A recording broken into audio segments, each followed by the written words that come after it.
Neste mundo, nós crentes não estamos órfãos. E provamos de uma paz especial que Jesus deixou para nós, apesar do ódio e da perseguição do mundo contra a igreja. Este mundo que se levanta contra a igreja, ele já está derrotado. Vamos orar, queridos. Pai querido, em nome de Jesus Cristo, nós te louvamos pela tua santa palavra.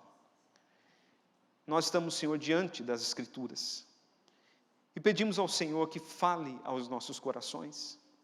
Pedimos ao Senhor que nos dê claro entendimento da tua palavra. Que nós possamos, ó Pai, em nome de Jesus, nos enchermos dela. Que nós possamos, ó Deus, venhamos a nos enchermos de fé. E que nós possamos, ó Deus, viver então pela fé. É a oração que nós fazemos. Repreenda, Pai, o inimigo. É a oração que nós fazemos em nome de Jesus. Amém. Meus irmãos, veja ali João capítulo 14. Nós vamos ler o texto e depois faremos a exposição. Vamos ler o discurso de Jesus, as partes que falam sobre a igreja no mundo. João capítulo 14, a partir do verso 18. Não vos deixarei órfãos, voltarei para vós outros. Ainda por um pouco, e o mundo não me verá mais, vós, porém, me vereis, porque eu vivo, vós também vivereis. Naquele dia, vós conhecereis que eu estou em meu Pai, e vós em mim, e eu em vós.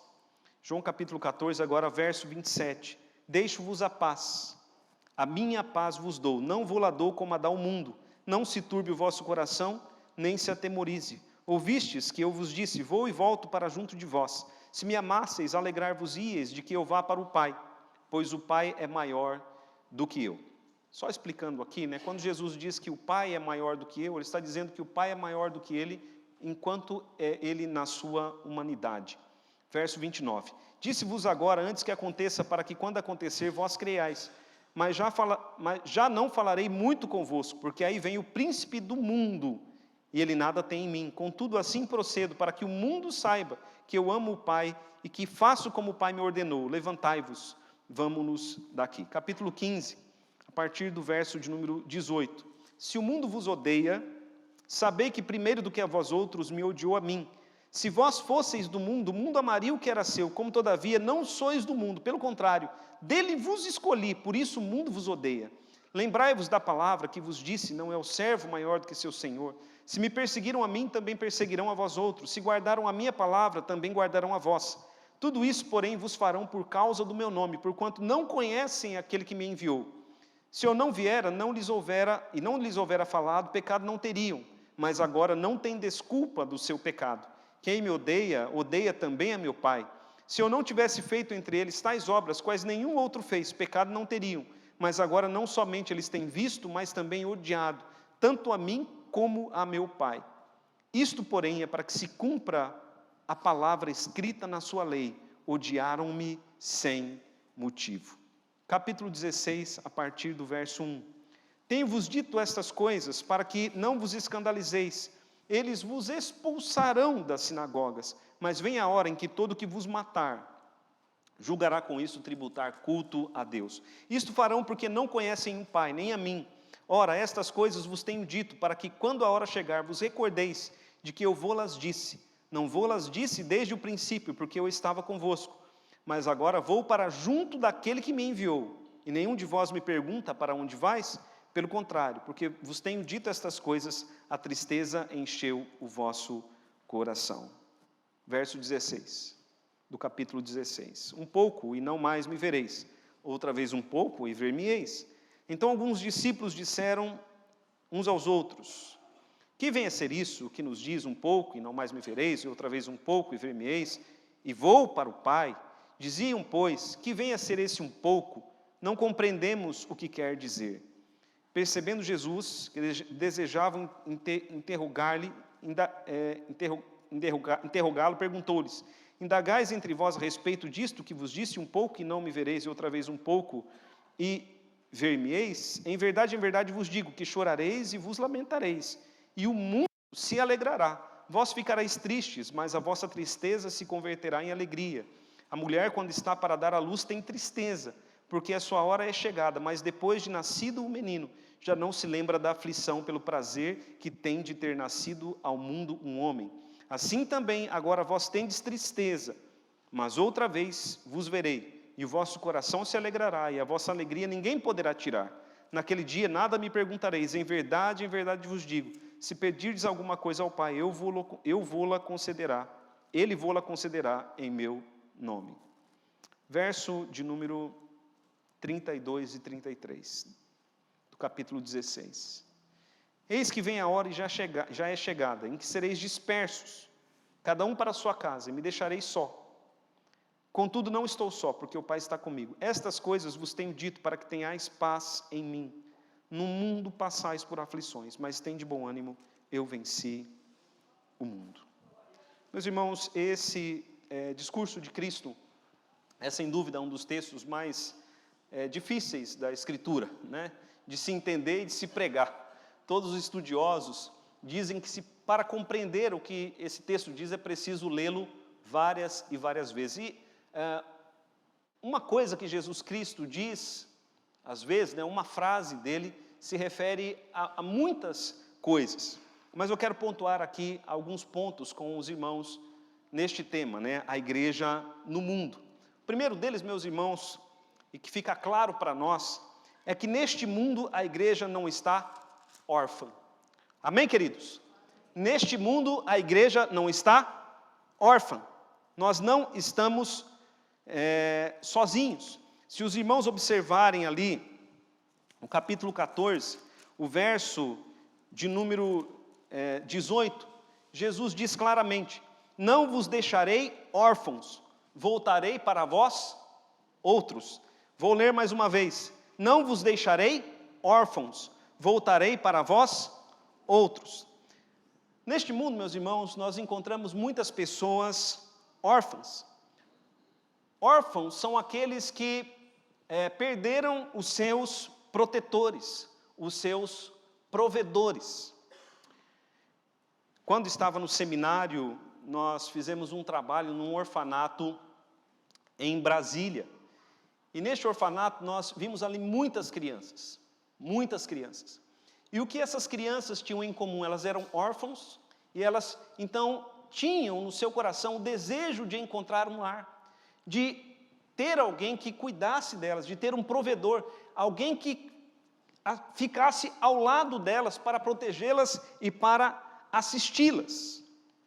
Essas crianças, meus irmãos, tinham esse desejo no coração.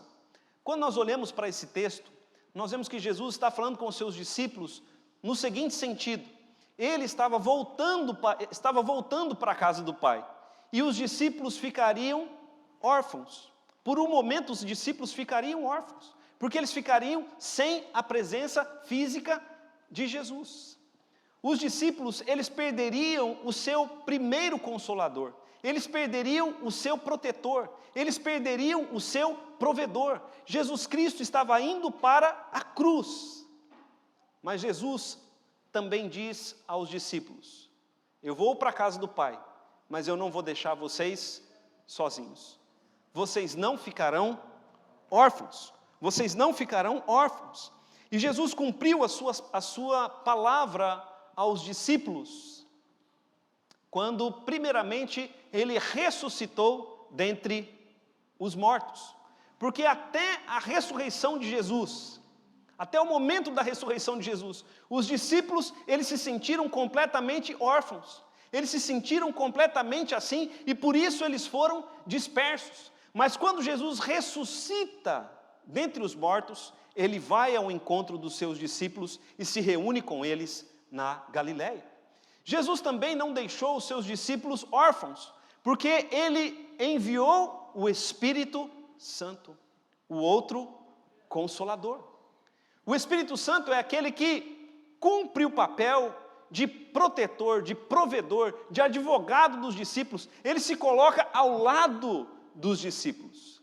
E Jesus também, meus irmãos, cumprirá a sua palavra de uma maneira mais plena no seu retorno. Amém, queridos? Então, quando Jesus diz, não vos deixarei órfãos, voltarei para vós outros. Nós não estamos sozinhos. Amém, queridos? Nesse momento, a igreja não está órfã. Nós não temos conosco a presença física de Jesus, mas nós temos o Espírito Santo, o outro Consolador. Ele está conosco.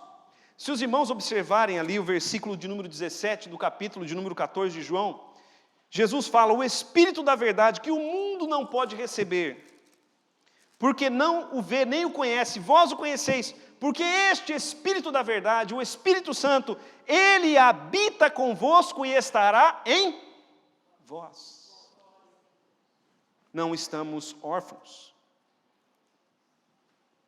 E temos a promessa do retorno de Cristo. Ele disse, meus irmãos, voltarei para vós outros. Temos a promessa do retorno do Senhor Jesus. Agora, o contrário é o mundo. O mundo está órfão. A igreja não está órfã, mas o mundo está órfão. O mundo, meus irmãos, pode ter todas as coisas. O mundo pode ter todas as promessas de Satanás. O mundo pode ter toda a provisão que ele acha que é necessário para si. Mas ele está órfão, órfão de Deus. Este mundo é vazio da presença de Deus. Este mundo é vazio da presença e da plenitude do Espírito Santo. O próprio Senhor Jesus diz, veja ali o verso de número 17, o Espírito Santo não pode ser dado ao mundo, o mundo não pode receber o Espírito Santo. É por isso que nós encontramos neste mundo tantas pessoas vazias. O que o mundo precisa, na verdade, é de Deus.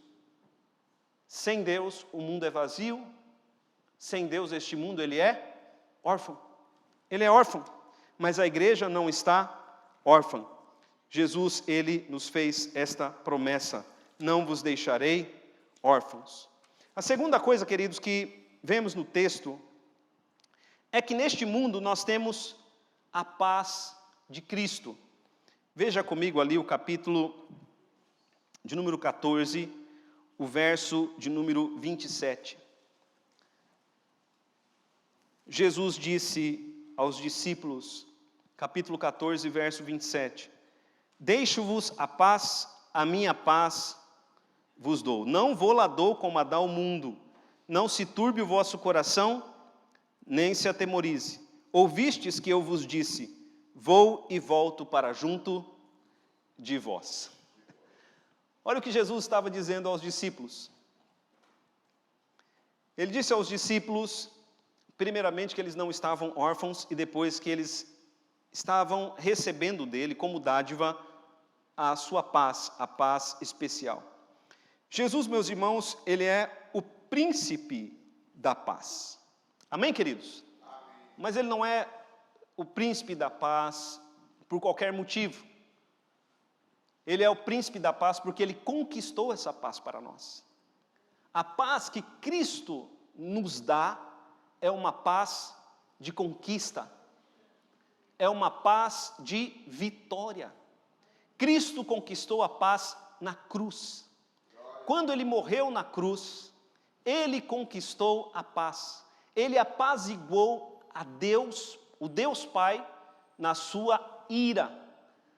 A paz que nós temos então, meus irmãos, é uma paz que vem pela cruz. A paz que vem pelo sangue de Cristo derramado na cruz. Quando Deus ele olha para os seus eleitos, ele os vê com esta paz. Por quê? Porque Cristo conquistou esta paz para o povo de Deus. E esta paz de Cristo, essa paz que Cristo tem para nós,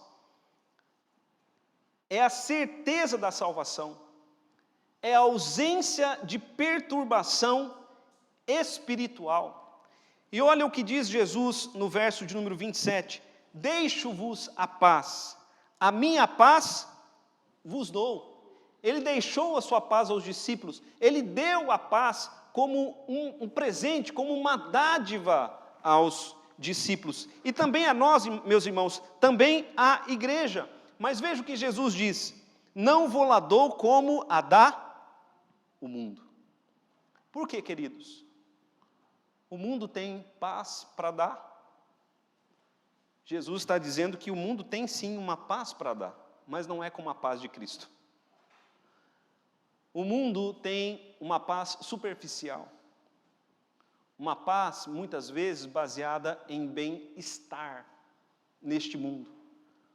Paz, para alguns, baseada no seu dinheiro, no seu trabalho. Paz, talvez, baseada em relacionamentos humanos. Mas o mundo não pode trazer reconciliação com Deus. Porque reconciliação com Deus, paz com Deus, só Jesus pode dar. Por isso ele diz, deixo-vos a paz, a minha paz. A paz de Cristo é a paz, como eu disse, que foi estabelecida através da cruz. Esta paz o mundo não pode dar a ninguém simplesmente porque ele não a tem. Ele não a tem para dar. Por isso, se alguém quer a paz de Cristo, paz que Cristo tem para dar, paz diferente da que este mundo oferece. Se alguém quer esta paz, este alguém precisa de Cristo. Precisa recebê-lo como único Senhor e Salvador. Precisa entregar-se e render-se totalmente a Ele e somente a Ele. E esta paz, meus irmãos, ela é tão profunda. Veja o que diz Jesus no verso de número 27. Não se turbe o vosso coração, nem se atemorize. Aquele que tem essa paz, tem o coração acalmado em meio às tribulações desta vida. Aquele que tem esta paz, consegue vencer, consegue não se atemorizar diante das lutas deste mundo. Então, queridos, esta paz de Cristo, a paz que Ele nos dá neste mundo, enquanto estamos neste mundo, esta paz, ela é um tesouro.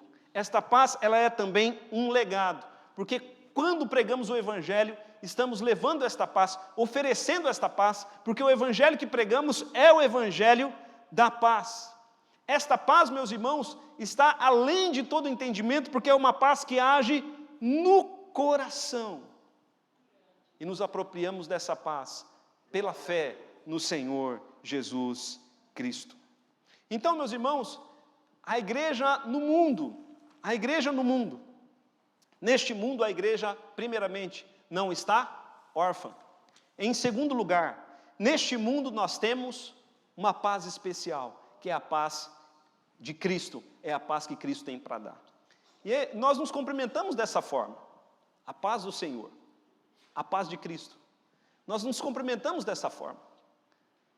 E esta paz nós sabemos que é real. O mundo também se cumprimenta por vezes com paz, mas ele não tem paz para dar. Porque esta paz não depende de quem a oferece, simplesmente depende de Cristo. Se Cristo oferece, esta paz é real. Se é outro que oferece, esta paz ela é simplesmente falácia humana. Em terceiro lugar, queridos, vemos no texto que neste mundo a igreja tem a certeza de ódio e perseguição por parte do mundo. É interessante que Jesus diz isso aos seus discípulos. Jesus ele fala com os seus discípulos a respeito de que eles sofreriam ódio, de que eles sofreriam perseguição.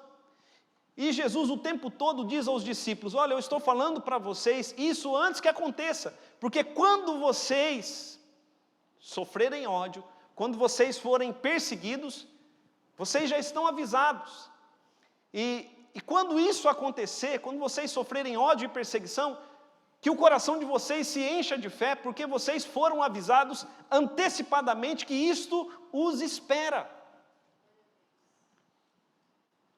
E quando os apóstolos, depois da ressurreição de Jesus, depois da sua ascensão, lá no livro de Atos, quando os apóstolos eles foram perseguidos, presos e ameaçados pelo Sinédrio,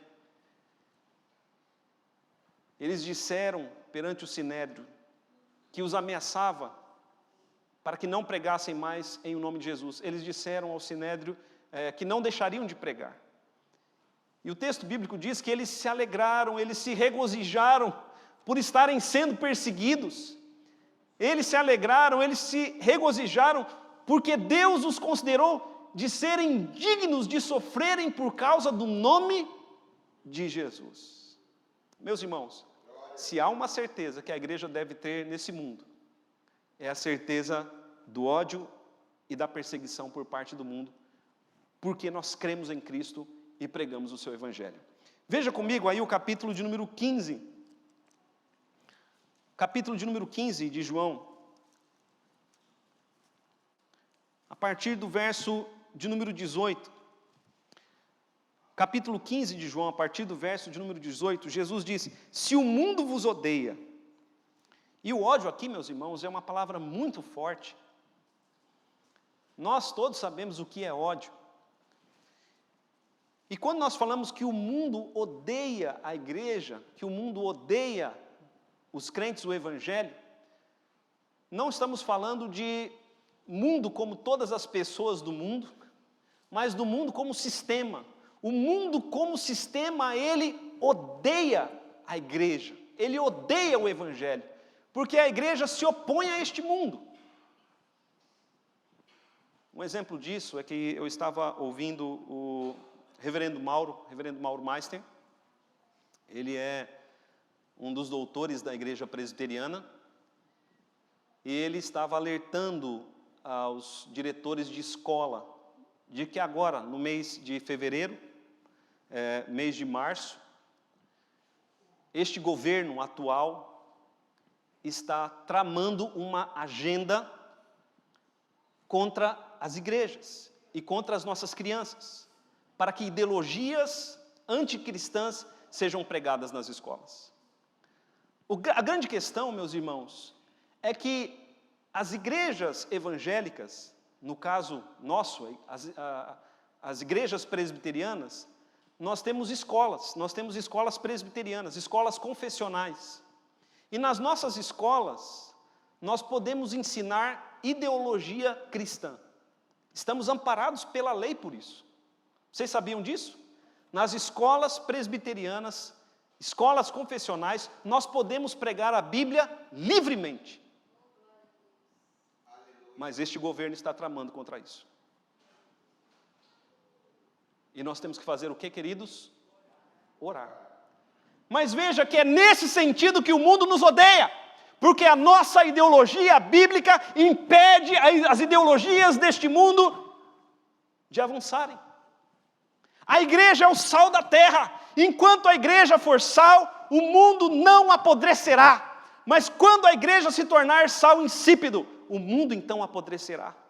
E é por isso que Jesus Cristo disse: se o mundo vos odeia, sabei que primeiro do que a vós outros me odiou a mim. E por que o mundo odiou a Cristo? Porque Cristo se opôs a muitas coisas erradas daquele tempo. O mundo vos odeia, mas tenho certeza que primeiro do que a vós outros me odiou a mim. Quando Cristo está dizendo isso, Cristo está dizendo, meus irmãos, que é um privilégio para nós sermos odiados como representantes dele.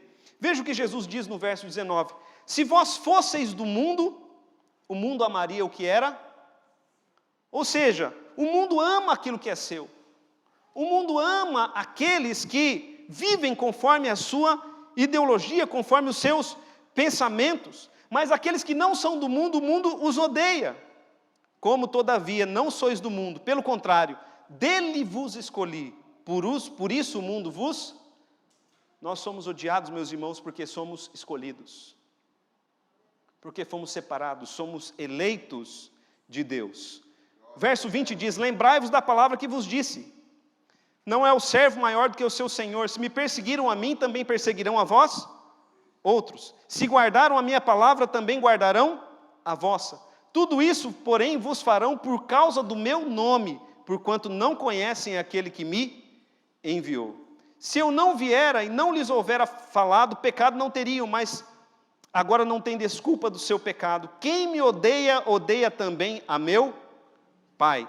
Se eu não tivesse feito entre eles tais obras, quais nenhum outro fez, pecado não teriam, mas agora não somente eles têm visto, mas também odiado tanto a mim quanto a meu Pai. Isto, porém, é para que se cumpra a palavra escrita na sua lei: odiaram-me sem motivo. Jesus está dizendo aqui, meus irmãos, que o mundo o odeia sem motivo. O mundo odiou sem motivo. Jesus Cristo fez muitos milagres, sinais messiânicos, e por causa da sua obra messiânica, ele foi odiado. A igreja também, a igreja será odiada sem motivo, por pregar o evangelho, por crer em Cristo Jesus. Se os irmãos observarem ali o capítulo de número 16, o versículo de número 1 em diante, Jesus, ele diz aos seus discípulos: tenho-vos dito estas coisas para que não vos escandalizeis.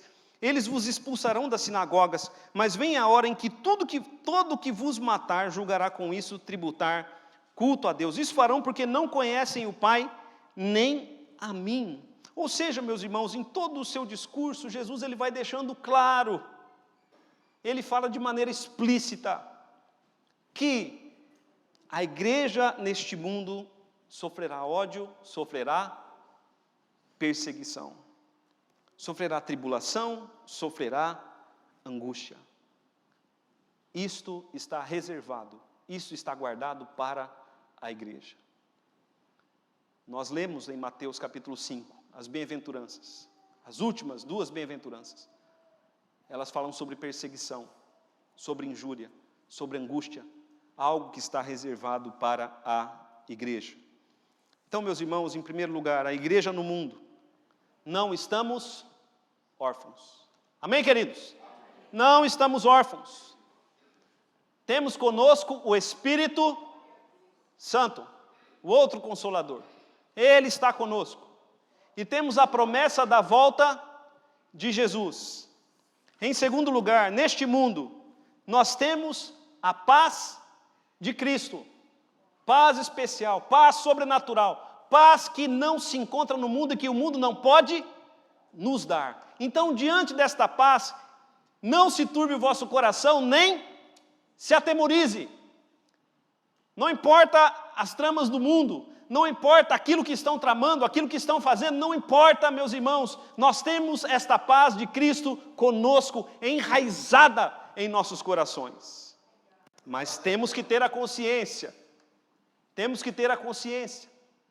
de que neste mundo está reservado para a igreja ódio e perseguição. Está reservado para nós. Cristo falou antecipadamente para que quando acontecer, nos alegremos, nos regozijemos e não nos entristeçamos por falta de conhecimento. Mas há um quarto e último ponto. Neste mundo temos a promessa de vitória sobre o mundo. Neste mundo temos a promessa de vitória sobre o mundo. Veja comigo ali, capítulo 16, verso 33. Estas coisas vos tenho dito, João capítulo 16, verso 33. Estas coisas vos tenho dito para que tenhais paz em mim. No mundo passais por aflições, mas tende bom ânimo, eu venci. Vamos ler juntos, meus irmãos?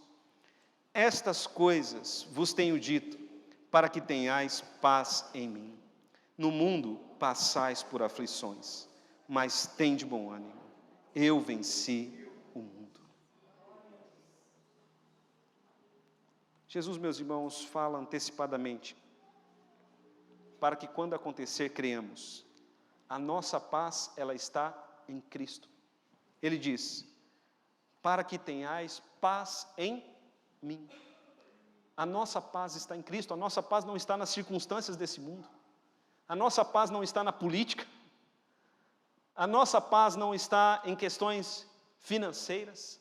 A nossa paz, meus irmãos, não está nem mesmo na nossa família ou em qualquer coisa deste mundo. A nossa paz está em Cristo.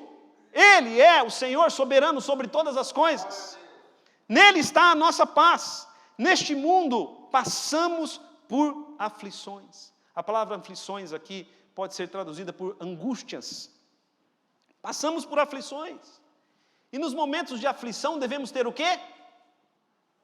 Vivemos de cabeça baixa, desanimados, choramingando, reclamando. Não, devemos ter bom ânimo. Tende bom ânimo. Neste mundo passais por aflições, mas tenham bom ânimo. Eu venci o mundo. Meus irmãos, Paulo gosta muito de uma expressão que é em Cristo. Se você ler as cartas paulinas, Paulo vai falar muito a respeito disso. O tempo todo, é em Cristo, em Cristo. Nós estamos em Cristo. E em Cristo nós somos mais do que vencedores. Ele venceu o mundo. Este mundo que jaz no maligno. Este mundo que nada tem com Deus, que não tem o Espírito Santo, como nós vemos aqui nesse discurso. Jesus venceu este mundo.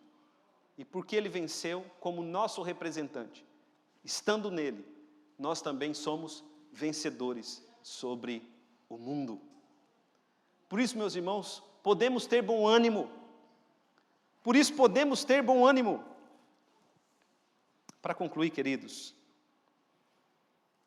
deixe-me fazer aqui 3 aplicações. Não estamos sozinhos, não estamos órfãos. Temos o Espírito Santo, temos a presença da Trindade conosco. Então não temos motivo para autocomiseração. Se passamos por aflições, recorramos ao Consolador. Neste mundo temos a promessa e a dádiva da paz de Cristo.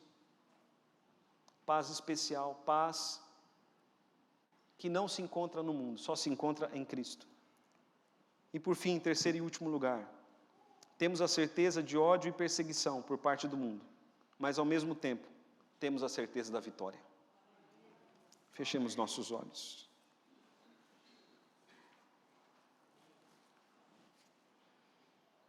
Pai querido,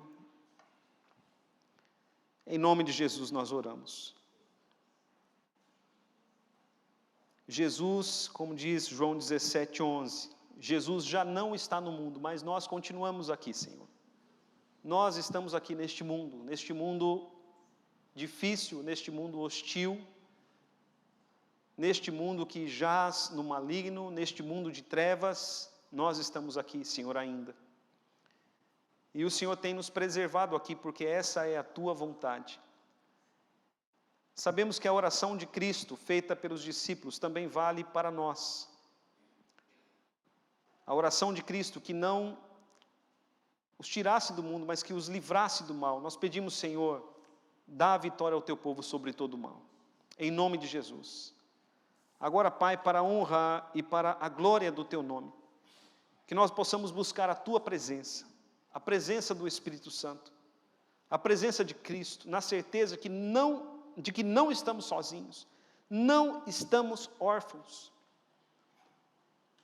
Não estamos órfãos e não ficaremos órfãos, porque o Senhor Jesus, Ele retornará. Pai querido, que o Teu povo possa provar da Tua paz, da paz de Cristo, esta paz que é uma dádiva, esta paz que excede todo entendimento e que guarda mentes e corações, como diz o apóstolo Paulo em Filipenses, Pai, que o Teu povo prove dessa paz. E se em algum momento, Senhor, tivermos que provar, de enfrentar o ódio e a perseguição deste mundo, Senhor, que enfrentemos em Cristo, com bom ânimo, sabendo que em Cristo somos mais do que vencedores.